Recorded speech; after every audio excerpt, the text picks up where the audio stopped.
নমো তাচ্ছা ভগবতো অরহতো সাম্মা সম্বুদ্ধাচ্ছা। জগৎপূজ্য মহাকারুণিক তথাগত সম্যক সম্বুদ্ধ শ্রীচরণে কৃতজ্ঞ প্রণাম নিবেদন করে পূর্ণপারমিতে অংশগ্রহণকারী সকল উপাসক উপাসিকাগণের নিরোগ দীর্ঘায়ু সুখী জীবন তথা জ্ঞান বিমণ্ডিত জীবন কামনায় শুরু করতে চলেছি আজকের অভিধর্ম চর্চা ক্লাস।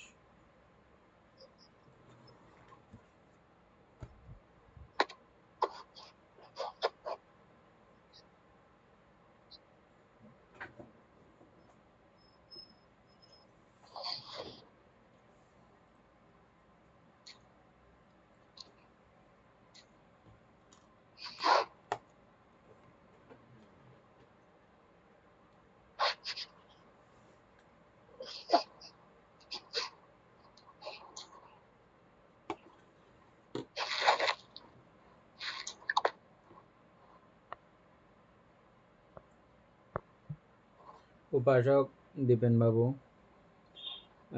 40 প্রকার সমত ভাবনা Power on Bluetooth mode এবং এগুলো 40 প্রকার সমত ভাবনা। প্রথমে এগুলো বিস্তারিত, প্রত্যেকটা আলাদা আলাদা করে বিস্তারিত বর্ণনা এবং এগুলো করার নিয়ম।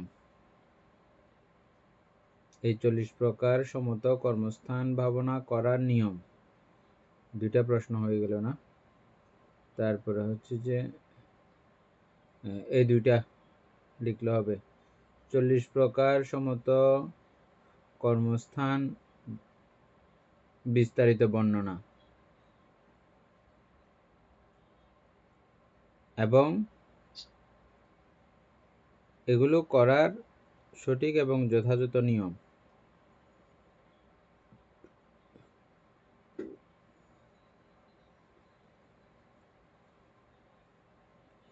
পাইছেন?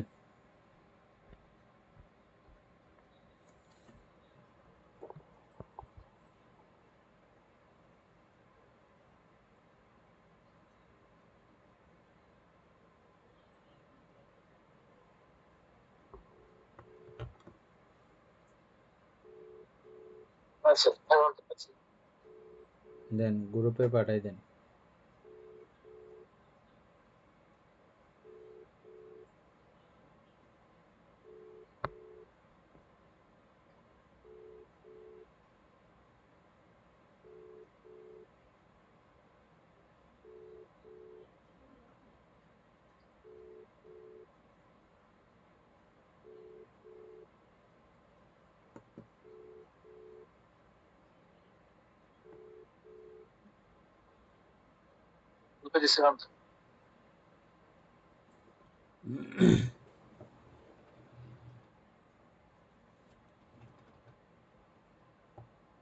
তারপরে আমার নাম্বারটা আছে না, আমার নাম্বারটার মধ্যে একটু পাঠান।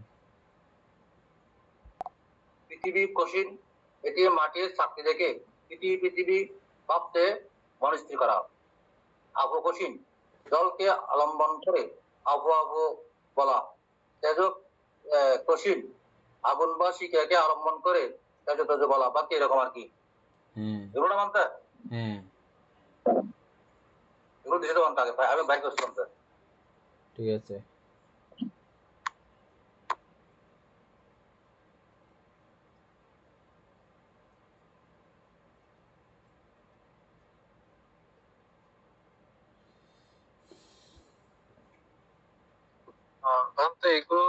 এগুলো তেমন বিস্তারিত কোনো কিছু তো নাই এখানে। একটা একটা করে লিখতে হবে, তারপরে আসবে, যে নাহলে আসবে না। একটা একটা করে লিখলে আসবে। যে যদি আমরা যদি মানে যে এগুলো যদি একই পদ্ধতির হয়ে থাকে তাহলে একটা একটা করে দিতে পারবেন, তো আমার মনে হয় না খুব বেশি বিস্তারিত কিছু পাবো। এগুলো আমরা গতবারইও এমনি হালকা পাতলা করে আলোচনা করে চলে গেছিলাম। মানে 40 প্রকার সমত ভাবনা যে আছে, এগুলো আমরা কয়েকটা ছাড়া বাকিগুলো সম্পর্কে কোনো আমাদের ধারণা নাই। তো আমি চাইছিলাম যে এবার একটা ধারণা অন্তত হোক, এগুলো সবকিছু বিস্তারিত জানার মাধ্যমে। এনি বাইর করছিল না?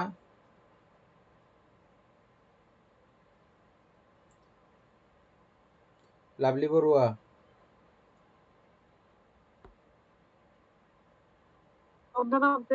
মঙ্গলক বাইর করা হয়েছে?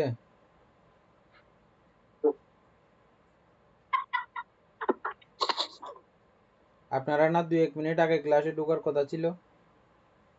আপনারা আরো প্রায় কত 11 মিনিট পরে ক্লাসে ঢুকছেন যে? না মানতে উপাসক ছোটটা খেলাতে যাচ্ছে তো তার জন্য।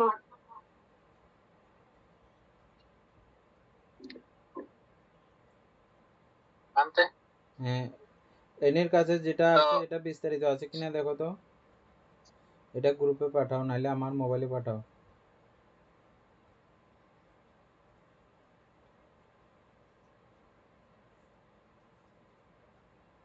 ভান্তা এটা আমি তো সেভ করে নাই। ধন্যবাদ।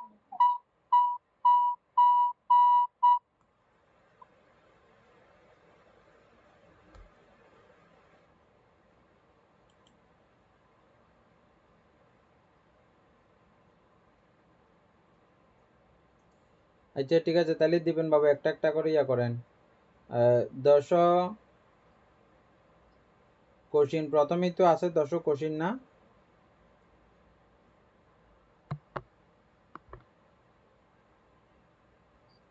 হ্যাঁ, 10 কোশ্চিন দিয়ে দেখেন, 10 কোশ্চিনের প্রত্যেকটার বিস্তারিত।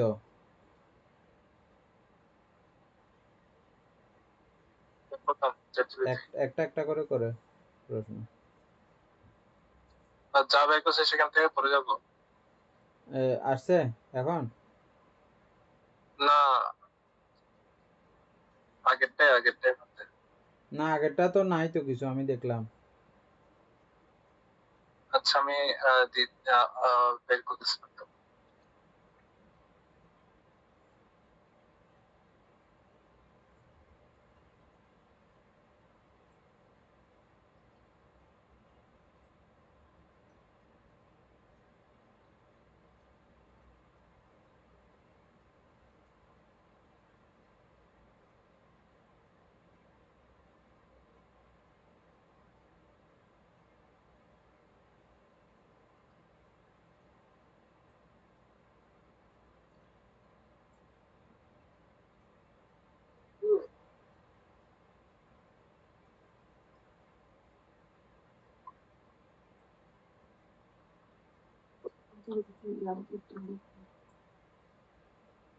মাহবুব কোশ্চেন আনতে এখনো খুব বেশি দেয় নাই, তবে আগের চেয়ে একটু বেশি দিছে। ভান্তে ইয়াতে জিমিনিতে দিছে মোটামুটি। দাও তাহলে পড়ো, যেটা দিয়েছে ওটা উদাহরণ সহ পড়ো। দি।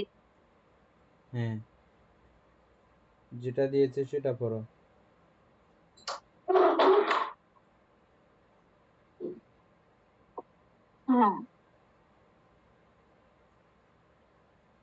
বুদ্ধ দর্শনে অভিধর্ম ও বিশুদ্ধি মার্গ অনুসারে কোশ্চিন শব্দের অর্থ হলো সমগ্র, পূর্ণ বা সার্বজনীন। এ ভাবনায় মনকে সম্পূর্ণভাবে একটি নির্দিষ্ট বস্তুর উপর একাগ্র করতে হয়, যাতে মনের সমস্ত চঞ্চলতা দূর হয়ে ধ্যান বা সমাধি লাভ করা যায়। সহজ কথায় কোশ্চিন ভাবনা হলো কোনো একটি নির্দিষ্ট বস্তু বা রঙের দিকে তাকিয়ে থেকে চোখ বন্ধ করলেই যেন সেই বস্তুটির হুবহু প্রতিচ্ছবি, যাকে নিমিত্ত বলা হয়, মনের ভিতরে স্পষ্ট দেখা যায়, সেই স্তরে পৌঁছানোই অনুশীলন।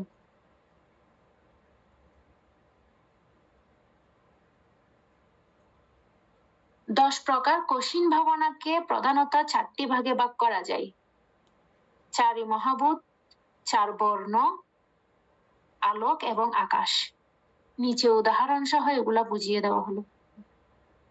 4 মহাভূত কঠিন। প্রকৃতির মূল চারটি উপাদানের উপর ভিত্তি করে এই ধ্যান করা হয়। 1 নাম্বার হচ্ছে যে পঠবী কঠিন অর্থাৎ মাটি। কিভাবে করা হয়? সাধক একটি বৃত্তাকার মাটির চাকতি, সাধারণত লালচে বা হালকা রঙের মাটি দিয়ে তৈরি করেন।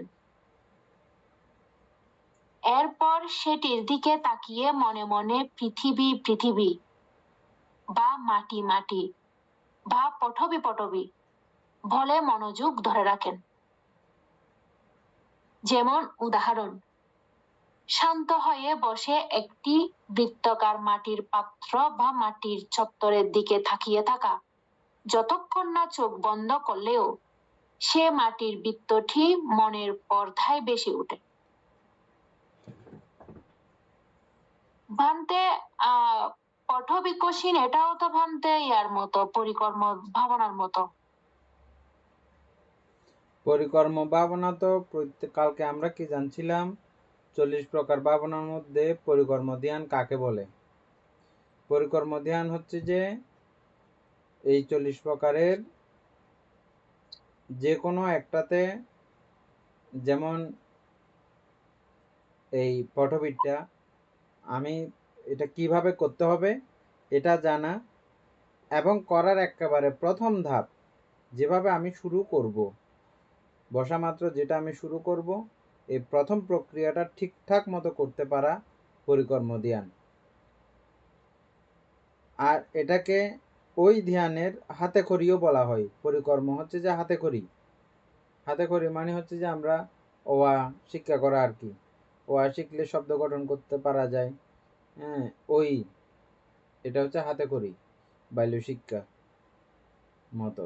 বাল্য শিক্ষা যেমন বাংলা ভাষা শিক্ষার হাতে খড়ি, ঠিক একই রূপে ধ্যানের হাতে খড়ি হচ্ছে যে পরিকর্ম।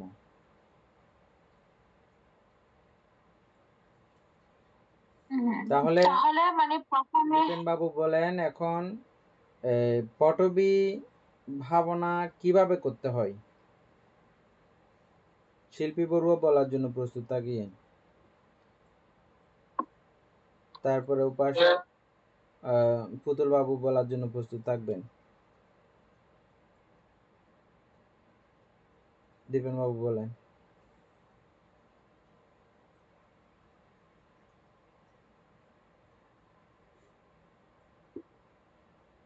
এ নিয়ে এই ফাঁকে এটা গ্রুপে পাঠাও। নিচে অপশন আছে, শেয়ারিং অপশন আছে, ওটা ক্লিক করলে পাওয়া গেছে। ভাবতে একটা মাটির মানে গোল একটা মাটির চাকতি নিয়ে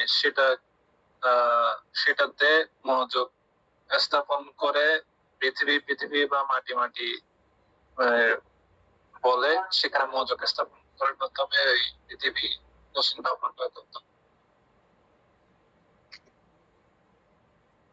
ঠিক আছে, শিল্পী বড়ুয়া বলেন।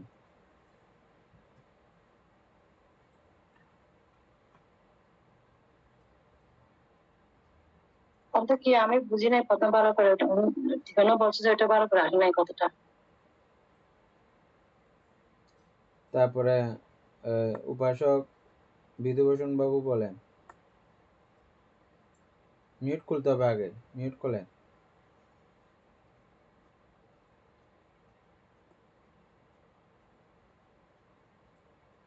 না বান্ত আমি বলতে পারবো না, বুঝি নাই। এর পরেরটা বলতে হবে, বুঝছেন? এর পরেরটা এখন মিউট করেন। উপাসক পুতুল বাবু বলেন।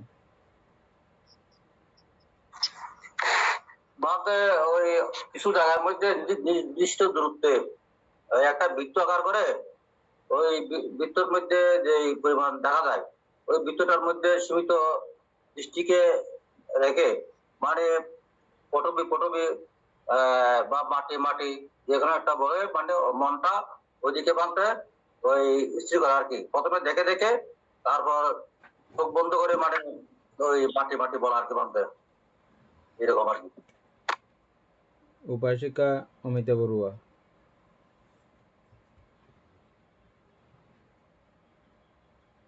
বান্তে প্রথমে একটা যেটা পৃথিবী ধাতু মাটির একটা চাকতি, এটা আমি আগে মানে বসে চোখটা খোলা রেখে আগে মানে এটাকে এক দৃষ্টিতে ওনার ওখানে মন স্থির করে, মানে পৃথিবী ধাতু অথবা মাটি মাটি বলে ওটাকে মন স্থির করে চিত্তকে একাগ্র করে চিত্তকে স্থির করব। করার পরে যখন আবার আমি আমার এমন ভাবে স্থির করতে হবে, একাগ্রতা করতে হবে যাতে আমি চোখ বন্ধ করলেও ওই মানে মাটির চাকাটা আমার চোখের মধ্যে বেশি ওঠে। এটাই হচ্ছে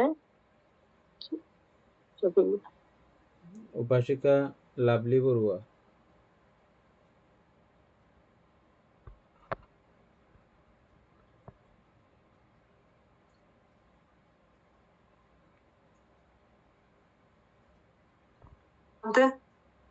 বলেন। শান্তভাবে বসে মাটির চাকতির দিকে তাকিয়ে মনকে স্থির করে মাটি মাটি বা পটভি বলে যখন আপনার পুরো ধ্যানটা যখন ওই মাটির উপর চাকতিটির উপর যাবে এবং মন স্থির করতে হবে, তখনই ওই জিনিসটা চোখ বন্ধ করলেও যেন দেখা যায়, তখন পটভি কঠিন ভাবনাটা হয়। ঠিক আছে, যারা খুব খেয়াল দিয়ে শুনেছেন, বলেছেন, খুব ভালো লাগছে। ক্লাসের পক্ষ থেকে সবাইকে ধন্যবাদ। এতদিন আমরা এমনি পড়ে আসছি, কিন্তু কি করব, এগুলো পরে কি করব, কাজটা কি, ফাইনালি কি কাজ করা যায়, এগুলো হচ্ছে যে কাজ। সমত ছাড়া বিদর্শন যেহেতু আমি করতেই পারবো না, তাহলে তো সমত লাগবেই। আর এই সমত করতে হলেও শীল পরিপূর্ণভাবে লাগবেই। তাহলে আমার শীল কিভাবে আচরণ করব এটা শিখতে হবে ভালো করে।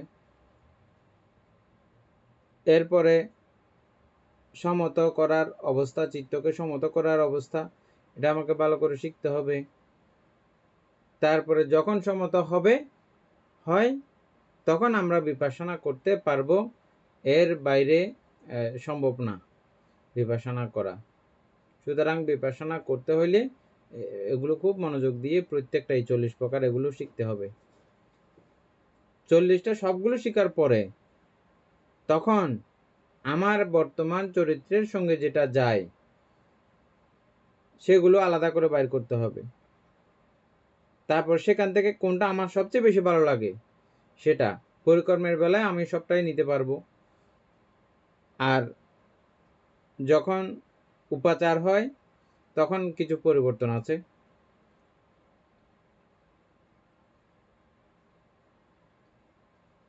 উপাচারের পরবর্তীতে এবার কোন কোন ধ্যান এর উপরিভাগে যাওয়া যায় ওগুলো নিতে হবে আস্তে আস্তে ক্রমান্বয়ে। যাই হোক, আমরা এভাবে 40টি প্রত্যেকটা আলোচনা করে যাব। খুব সাবধানতার সহিত প্রত্যেকে আমরা শুনবো এবং বলবো। উপাসক বিধুভূষণ বাবু পরেরটা বলতে হবে। হ্যাঁ, এটা আমি আরেকবার বলছি। একটা মাটির গোলক দুই রকম করে বানানো যায়। চাক্কার মতো করে গোল বানানো যায়, অথবা বলের মতো করেও গোল বানানো যায়। তবে বলের মতো গোল বানানোটাই অধিক পিটকীয় বইয়ের মধ্যে এটা বেশি আছে। বলের মতো গোল বানানো, একটা খুব সুন্দর পরিপাটি একটা জায়গায় রেখে একটু উঁচু করে রাখা, শুকিয়ে টুকিয়ে এটা একেবারে মানে শক্ত বানিয়ে এটা রেখে দেওয়া। এটা ঠিক এমন একটা দূরত্বের মধ্যে বসা, 2 হাত 2.5 হাত এর মধ্যে, আর সর্বোচ্চ 4 হাত হতে পারে। এই কারণে যে আমাদের এমনি নর্মালি বৌদ্ধ ভিক্ষুদের 4 হাতের বাইরে দেখার নিয়ম নেই। এটা একটা 207 শিলের মধ্যে এটাও একটা শিল। তো সুতরাং এটা এই 4 হাত হচ্ছে যে নির্দিষ্ট মাপ। আরো তাড়াতাড়ি এটা প্রকট হওয়ার জন্য 2 হাত 1.5 হাত এর মধ্যেও এটা রাখা যাইতে পারে। রাখার পরে এটা পঠবি পৃথিবী পৃথিবী পৃথিবী অথবা মাটি মাটি মাটি, যে কোনো একটা। এটা বলবইও, আবার পাশাপাশি এটা দেখেও থাকবো।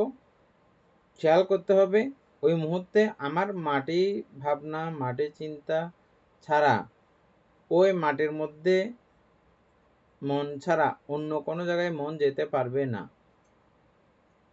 এটা হচ্ছে পরিকর্ম ধ্যান, ধ্যানের প্রথম স্তর, পরিকর্ম ধ্যান।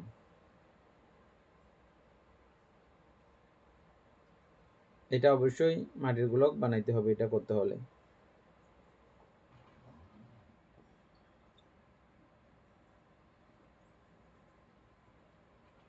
তারপরে এনে দ্বিতীয় নাম্বারটা, এটা ক্লিয়ার হয়েছে এনে?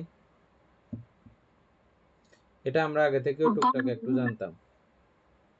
ভান্তে, হ্যাঁ ভান্তে, এই যেটা মানে পঠবী, পঠবী ধাতুর যেটা পঠবী কশিন, ওইটা কি শুধুমাত্র কি মাটি দিয়ে করতে হবে না? হ্যাঁ, পটবিটটা শুধুমাত্র মাটি দিয়ে করতে হবে, মাটি ছাড়া অন্য কিছু দিয়ে করলে হবে না।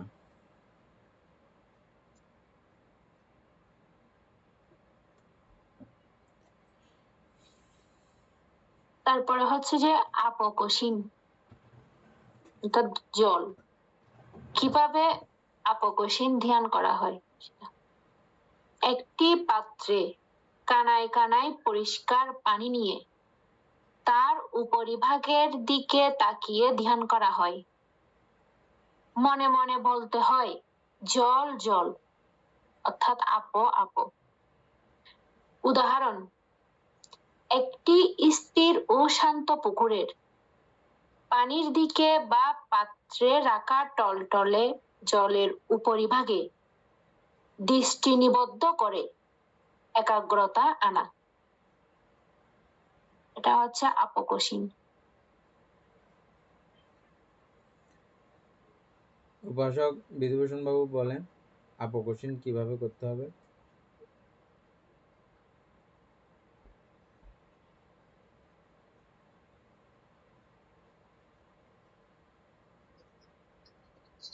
আমার বইয়ের মধ্যে তো নাই এগুলা। বইয়ের মতো বলার দরকার নাই। এটা হচ্ছে যে যে কথাগুলো বলতেছে এগুলো আপনি যদি বুঝে থাকেন, বুঝেন, এটা আপনি আপনার মতো করে বানিয়ে বলবেন যে আবার এটাই যেমন শুনে থাকেন আমাদের উপাসক পুতুল বাবু বলবেন, আপনি আবার এটা শুনেন, তারপর আপনাকে আবার বলতে হবে পুতুল বাবু বলার পরে। ভান্তে, উপাসক বলেন। আপো শব্দ হচ্ছে বা পানি। তো একটা নির্দিষ্ট পাত্র নিলাম, পানি মানে পরিপূর্ণ।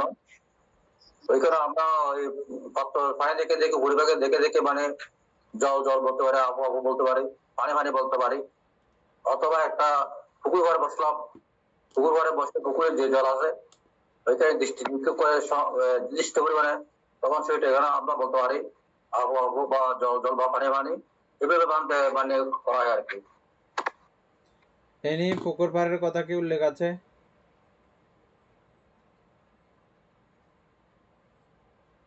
হ্যাঁ বানতে, এখানে উদাহরণ যেটা দিয়েছেন ওইটা মানে শান্ত পুকুরের পানির দিকে বলেছে। বা আবার ওখানে বা বলেছে, পুকুরের কথাও বলেছে, আবার পাত্রের পানির কথাও বলেছে।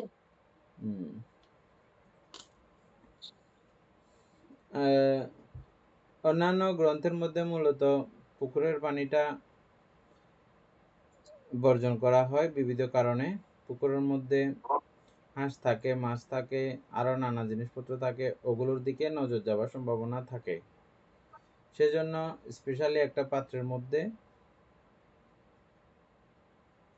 পানি একেবারে কানায় কানায় নিয়ে তারপরে পানি পানি পানি বলে ধ্যান করা। আগের মতো সাবধানতা একটাই, পানি ছাড়া অন্য কোনো চিন্তা করতে পারবে না মনে। পানি বলতেছি যে পানি চিন্তাতেই থাকতে হবে, আর ব্যতিক্রম কোনো চিন্তা নাই। এটাই হচ্ছে যে আপকশীন ভাবনা।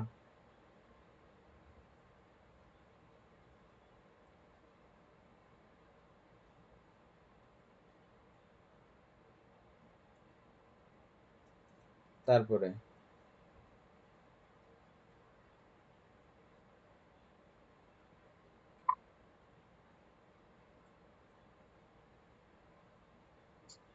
ভান্তে তাহলে শুধুমাত্র মানে পানি হলে সেটা হবে না, মানে ওই যে পানির পানিটা স্থির হতে সমস্যাটা তো হবে বা বললাম, সমস্যা কি আছে এটা বললাম তো। মনে করো আমি পুকুরে পানি দেখতে বসলাম, এখানে পুকুরের কথা লেখা আছে ঠিক আছে,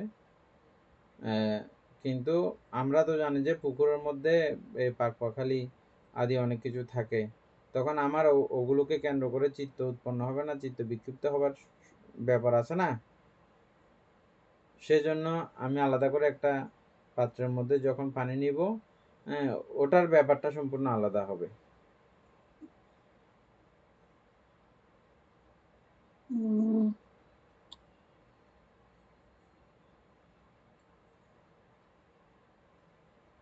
তারপর হচ্ছে যে তেজকোষীন। তেজকোষীন কিভাবে করা হয়? আগুনের শিখার দিকে তাকিয়ে এই ধ্যান করতে হয়। সাধক একটি পর্দার পুঁটু দিয়ে আগুনের আলো দেখতে পারেন, যাতে মূল লাকড়ি বা কয়লা দেখা না যায়, শুধু আলোক রশ্মিটুকু দেখা যায়। মনে মনে বলতে হয় আগুন আগুন, তার তেজ তেজ। উদাহরণ, একটি মোমবাতি বা প্রদীপের স্থির শিখার দিকে তাকিয়ে মনকে শান্ত করা, এটা হচ্ছে যে তেজকোষীন। উপাসিকা অমিতা বড়ুয়া বলেন।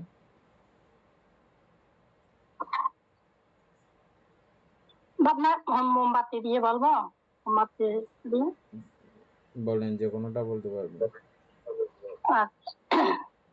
আমি মনে করেন একটা মোমবাতি জ্বালিয়ে আমি বসছি, বসার পরে আমি চিত্তকে একাগ্রতা করে চিত্ত ওই মানে এই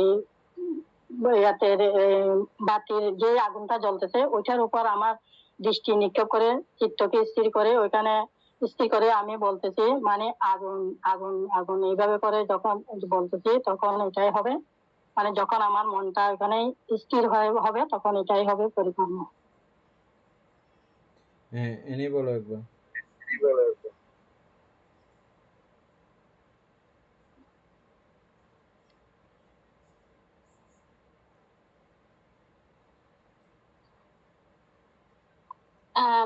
অর্থাৎ তেজকোষীন হচ্ছে যে মানে আগুনের শিখা।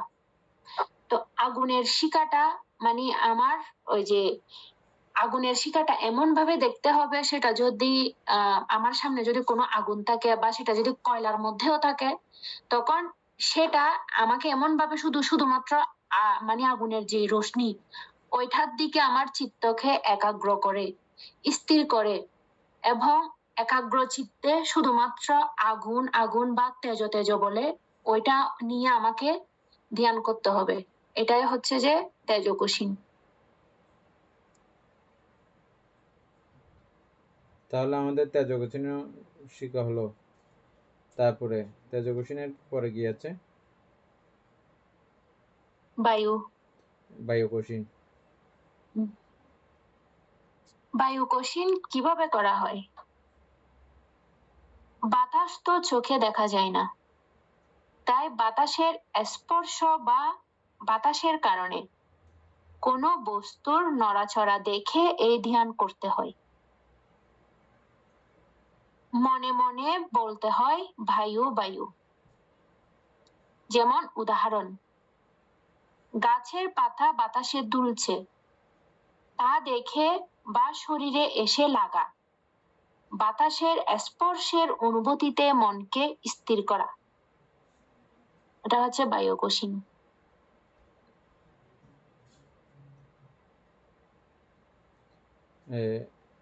উপাসিকা শিল্পী বড়ুয়া বলেন। বাতাস যে চড়ায় বাতাসের দিকে মানে নির্দিষ্ট মনকে একাগ্র করে বাতাসের দিকে, বাতাসকে শুধু বলতে হয় মানে বাতাস, এই যে বাতাস বাতাস বাতাস এভাবে ভাবনা করা।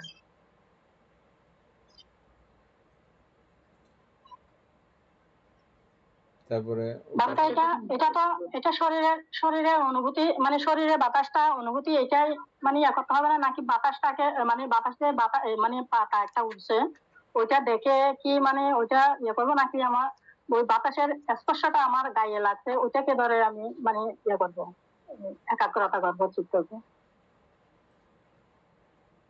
এনি প্রশ্নটা বুঝছো? বানতে হ্যাঁ বলো উত্তর। ভান্তে অর্থাৎ বাতাসের মাধ্যমে ওই যে পাতাটা নড়ে বা গাছটা নড়েছে, ওই গাছে আমার আলোড়ন হবে না, মানে ওই বাতাসের কারণে ওইটা নড়ে উঠেছে।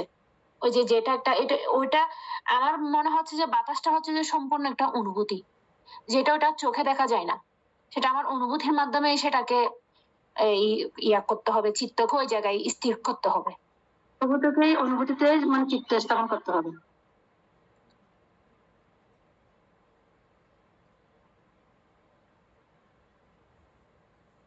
আর এটা আর কারো জানার আছে? উপাসক বলেন বাবু। বানতে বাতাসটা ঘুরছে হবে না এখানে, বায়ুটা ঘুরছে হবে না আলম্ব ইয়াতে পাতানে। না, এটা ওই ব্যাপার আলাদা। এটা হচ্ছে যে আমরা এখন শিখতেছি যে 40 প্রকার ধ্যান নের আলম্বন, 40 প্রকার ধ্যানের আলম্বন সম্পর্কে আমরা শিখতেছি। যে এখানে কি বুঝছেন আপনি বলেন তো?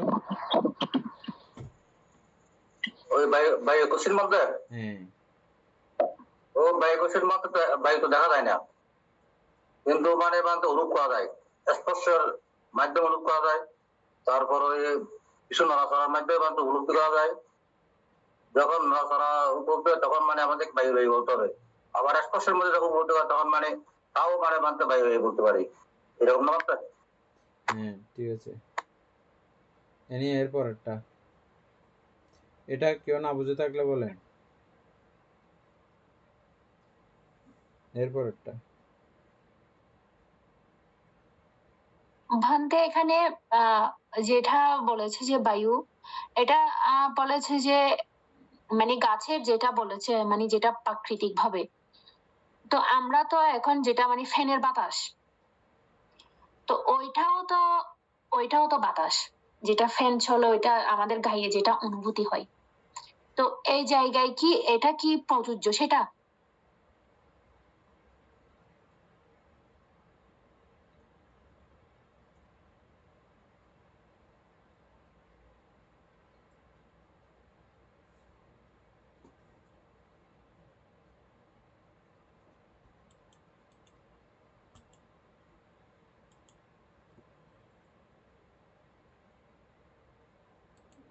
উপাসক দীপেন বাবু বলেন। মানে এটা যেহেতু অনুভূতির কারণ, তাহলে ফ্যানের বাতাস হলে অসুবিধা কি? বাতাস তো বাতাসই, আমরা তো বাতাসের দিকে মনটা যাচ্ছে আমার দৃষ্টিতে আর কি। ফ্যানের বাতাস হইলে এখানে একটা ব্যাপার আছে, সেই সঙ্গে শব্দ আছে এবং ওই ফ্যানটার দিকে দৃষ্টি যাওয়ার ব্যাপার আছে। আর বিশেষত এখানে গাছের তলে আমরা আগে যেটা কিছু কিছু বইয়ে পাইছিলাম, গাছের তলায় বসলে অথবা খোলা জায়গায় বসলে যে বাতাস যে দিক থেকে আসে ওই বাতাসকে অনুভব করে ইয়ে করা। আরেকবার বলো বাতাসেরটা। বানতে এখানে শুধু গাছের যে ইয়াটা ওইটা দিয়েছে। বাতাস তো কিভাবে করা হয় বায়ুকোষী? বাতাস তো চোখে দেখা যায় না, তাই বাতাসের স্পর্শ বা বাতাসের কারণে কোনো বস্তুর নড়াচড়া দেখে এই ধ্যান করতে হয়, মনে মনে বলতে হয় বায়ু বায়ু। উদাহরণ, গাছের পাতা বাতাসে দুলছে তা দেখে বা শরীরে এসে লাগা বাতাসের স্পর্শের অনুভূতিতে মনকে স্থির করা।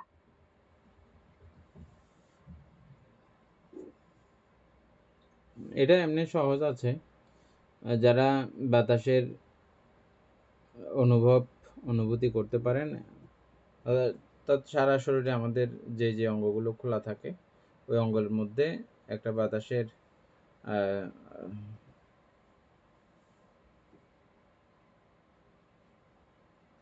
স্পর্শ লাগবে। ওই স্পর্শকে কেন্দ্র করে এই বাতাসের স্পর্শের প্রতি মনোযোগী হওয়া, তখন এটা বাতাস বাতাস বলে বলে ইয়ে করা, স্মৃতি করা। বাতাস বন্ধ হয়ে গেলে কি হবে তখন?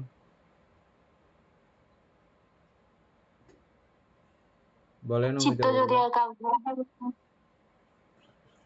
নামটা আমি সেটা ভাবতেছি, কিন্তু চিত্ত যখন আমার একাগ্রতা হয়ে যাবে, অথবা আমি যদি মনটাকে যদি ওইখানে নিয়ে যাই, তাইলে তো আমার মনটা আবার ফেরার কথা নয়। কিন্তু যদি আমার মন বিক্ষিপ্ত থাকে, চঞ্চলতা আমি থাকে, মানে আমি পরিকর্মটা ভালো করে নিতে পারি না, তাহলে তো এটা হবে না।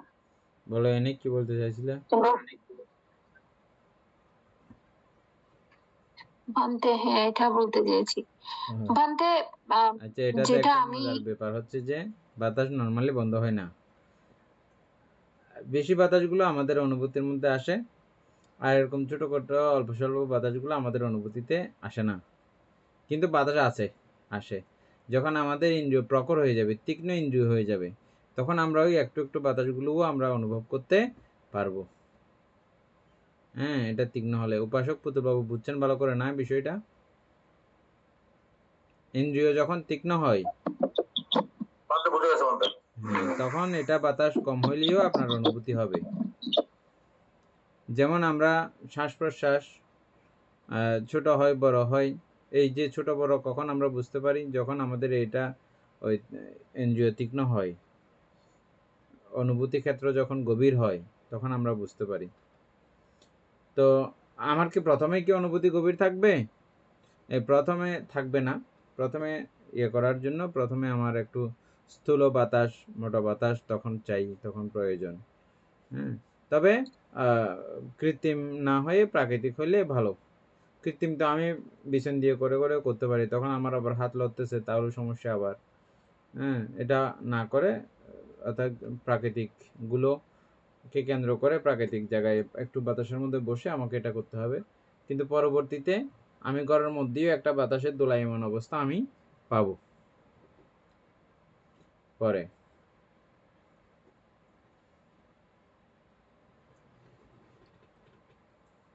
তারপরে তারপর শেষ এটা। কয়টা হয়েছে আমাদের তাইলে এখন?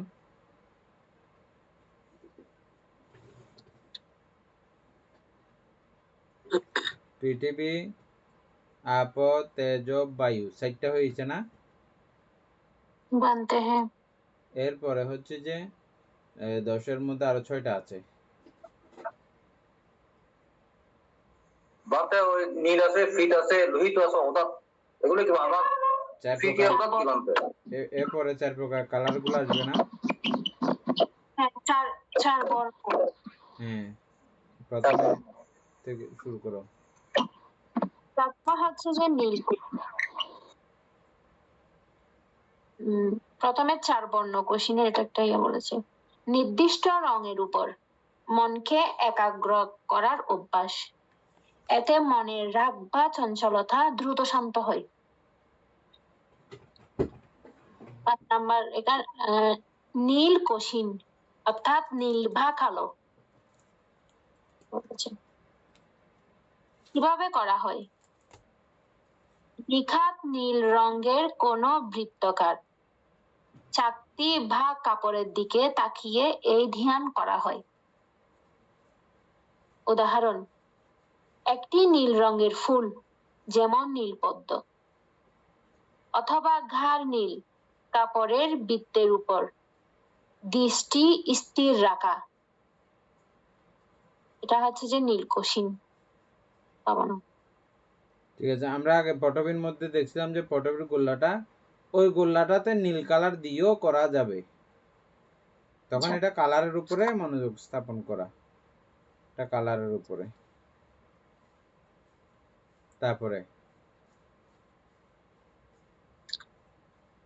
তারপর হচ্ছে পিত কোশ্চিন, হলুদ কিভাবে করা হয়? উজ্জ্বল হলুদ রঙের কোনো বস্তুকে ধ্যানের বা আলম্বনের বা বিষয় হিসেবে নেওয়া হয়। উদাহরণ, গাঁদা ফুল বা সোনালু ফুলের হলুদ রঙের দিকে কিংবা একটি হলুদ বৃত্তাকার বুটের দিকে তাকিয়ে থাকা। এটা হচ্ছে যে বৃত্তকোষীন। তারপরেরটা তাহলে চারটা তো একই হবে এটা। তারপরে এই 4 এর পরে তারপরে অবদাত মানে সাদা। সাদা। অবদাত সাদা। তারপরে হচ্ছে যে আলোক বা আকাশকোষীন। আলোককোষীন অর্থাৎ আলো কিভাবে করা হয়?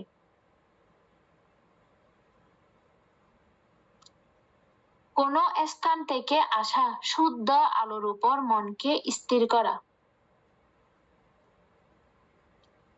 উদাহরণ, ঘরের চালের বা দেওয়ালের কোন ছিদ্র দিয়ে যে সূর্যের আলো মেঝেতে পড়ে সে আলোর বৃত্তের উপর দৃষ্টি ও মনকে ধরে রাখা। তারপরে হচ্ছে যে আকাশকোষীন। আকাশকোষীন কিভাবে করা হয়? কোন সীমাবদ্ধ খালি জায়গা বা শূন্যতার উপর মনকে একাগ্র করা। উদাহরণ, ঘরের জানালা বা দরজার মধ্য দিয়ে বাইরে যে ফাঁকা আকাশ বা শূন্যস্থান দেখা যায় সেই শূন্যতার দিকে তাকিয়ে মনকে চিন্তামুক্ত করা। উপাসক বান্তে পুতুলবাবু বলেন।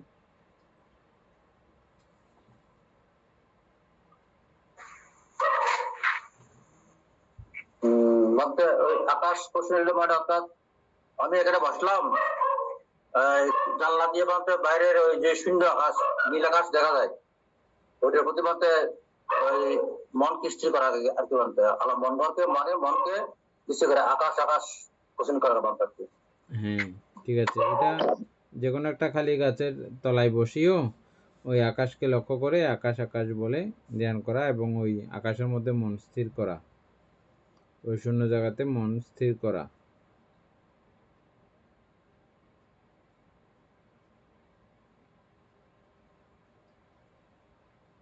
তারপরে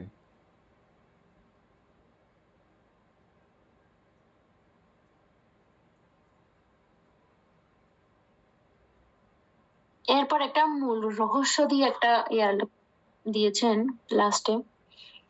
কোষীন ভাবনার মূল উদ্দেশ্য হলো বাহ্যিক বস্তুকে শুধু একটা লঞ্চ প্যাড বা মাধ্যম হিসেবে ব্যবহার করা। সাধক যখন দীর্ঘক্ষণ মাটি বা সাদা কোষীনের দিকে তাকিয়ে থাকেন তখন এক পর্যায়ে চোখ বন্ধ করলেও মনের ভিতর হুবহু সেই রূপটি উজ্জ্বল নক্ষত্রের মতো বা পূর্ণিমার চাঁদের মতো জ্বলজ্বল করতে থাকে। একে বুদ্ধ দর্শনে প্রতিভাগ নিমিত্ত বলা হয়, যা গভীর সমাধি বা ধ্যান লাভের প্রথম চাবিকাঠি। বুঝে গেছে? অত্যন্ত গুরুত্বপূর্ণ। উপাসক পুতুলবাবু যেটা বুঝছেন এটা বলেন। আর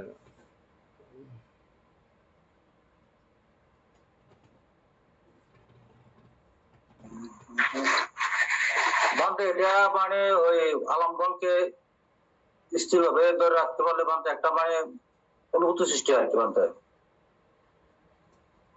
অমিতাভ বলেন।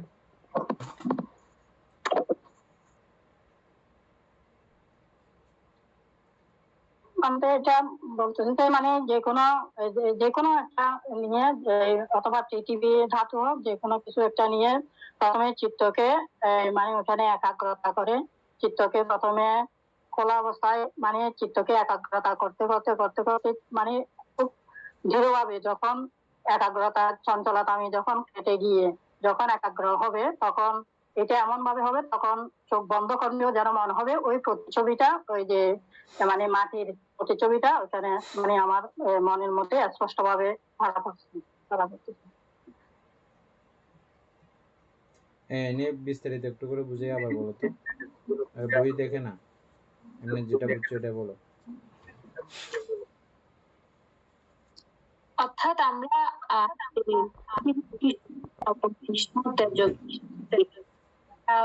বা মানে যেগুলা পড়ে আসছি উপরে ওগুলা হচ্ছে যে আমাদের একটা মাধ্যম বা একটা আলম্বন, ওইখান থেকে আমরা আলম্বন নিয়েছি।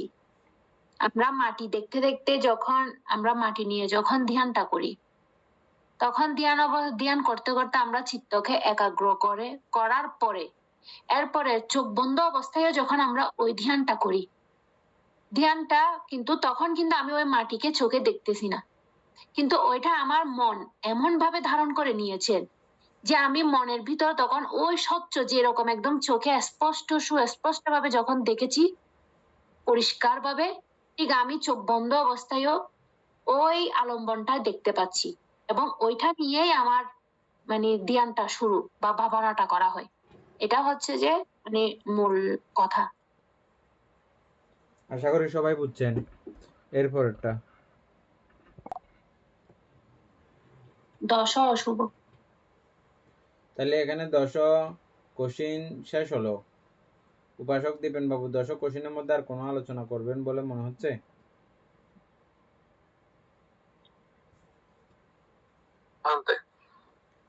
বলেন কোনটা? না করার দরকার নেই। ও ঠিক আছে, এনি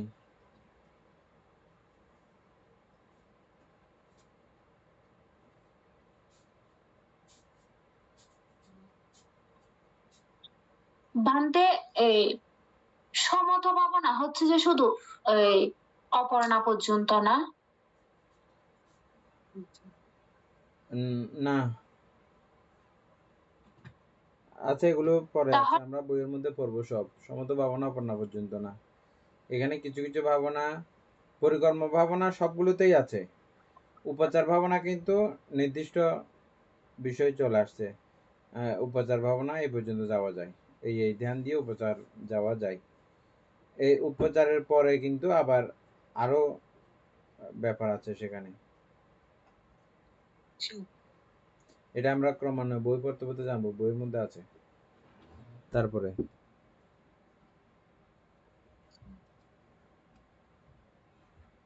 তারপর হচ্ছে যে 10 অশুভ ভাবনা।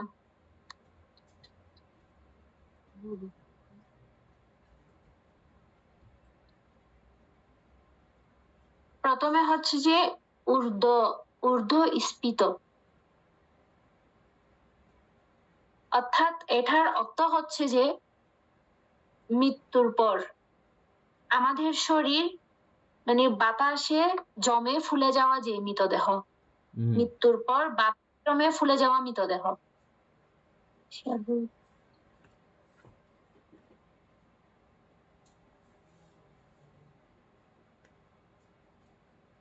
দীপেন বাবু পারবে। দীপেন বাবু বলেন তো এটা।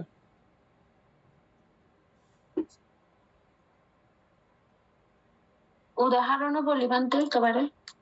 বলো। উদাহরণ হচ্ছে যে অর্থাৎ প্রথমে বলেছে যে উদ্দস্ফীত অর্থাৎ ফুলে যাওয়া দেহ এবং রূপের মোহভঙ্গ। উদাহরণ, ধরুন সমাজে এমন একজন মানুষ আছেন যিনি নিজের শারীরিক সৌন্দর্য, ফিটনেস বা গ্ল্যামার নিয়ে অত্যন্ত অহংকারী। তিনি মনে করেন তার এই রূপ চিরকাল থাকবে, কিন্তু মৃত্যুর মাত্র কয়েক ঘন্টার মধ্যেই সেই সুন্দর শরীরটিতে গ্যাস জমে বেলুনের মতো ফুলে ওঠে। সেটা হচ্ছে যে ঊর্ধ্বস্ফীত। চেহারা চেনা যায় না, বিকৃত হয়ে যায়।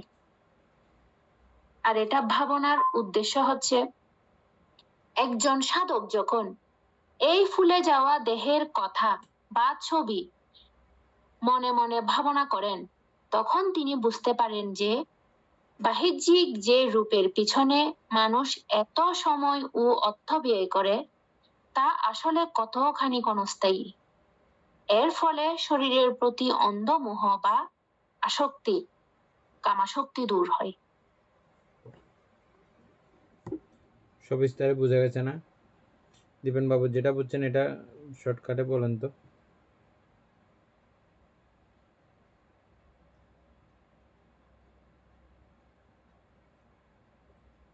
আমরা যখন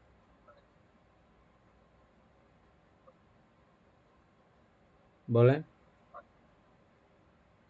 আমার কথা শোনাচ্ছে,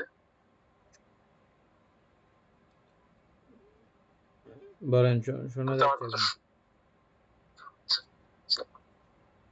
আচ্ছা, যখন মানে আমরা যখন এই ভাবনাটা করবো, ভাবনা করার সময় এই কোন মানুষ মানে হিসেবে আমরা এটাকে গ্রহণ করবো যে কোনো মানুষ মারা গেলে তার শরীরটা যখন ফুলে বিভৎস হয়ে যায়, সেই সময়টাকে আমরা মনে মনে চিন্তা করার মাধ্যমে এই ভাবনাটা করবো।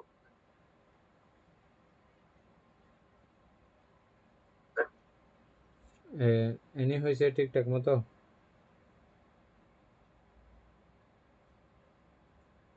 ভাবতে হ্যাঁ, তবে আর একটু গুছিয়ে বললে হয়তো আরো ভালো হতো। মানে বুঝিয়ে বলো, তাহলে যেখানে যেখানে প্রবলেম সেগুলো আবার সুন্দর করে বলো।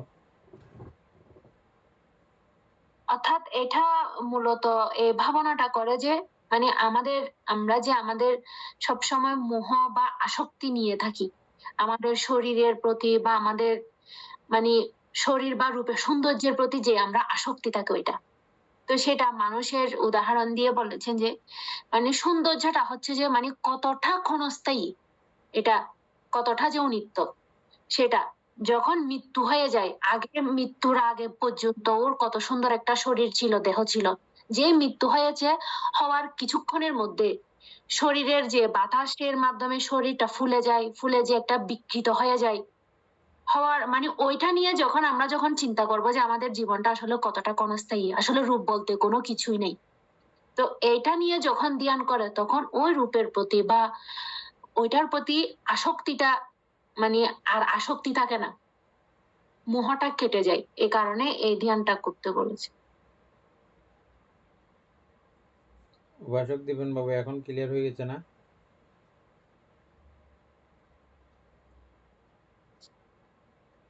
বুঝতে পারছি।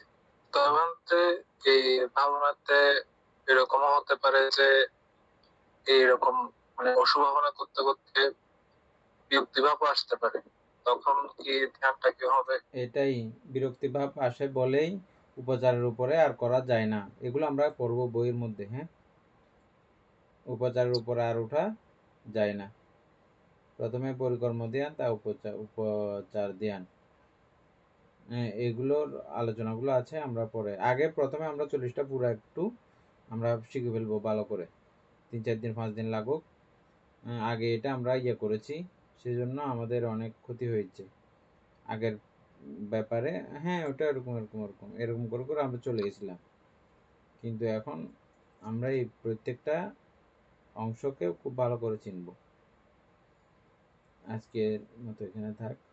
সধর্মপ্রাণ প্রিয় উপাসক উপাসিকা বৃন্দ, এতক্ষণ যাবৎ আমরা অভিধর্ম চর্চা করেছি, এতে আমাদের অপ্রমেয় পুণ্য সাধিত হয়েছে। পুনরাশি অনন্ত চক্রবর্তী সত্যগণকে দান করছি, গুরুবান্ধী দিওকে দান করছি, মাতা পিতাগণকে দান করছি, এবং এই পুণ্যের কাছে আমরা প্রত্যেকে প্রার্থনা করবো নির্বাণ লাভ অবধি অসৎ ব্যক্তি মূর্খ ব্যক্তি পাপমৃত্যুর সংসর্গ লাভ না করে সদা সর্বদা জ্ঞানদর্শী কল্যাণমূর্তি সান্নিধ্য সংসর্গ লাভ করতে সক্ষম হয়ে এরূপ সাধু কামনা পোষণ করে আজকের মতো ক্লাস এখানে সমাপ্ত করছি।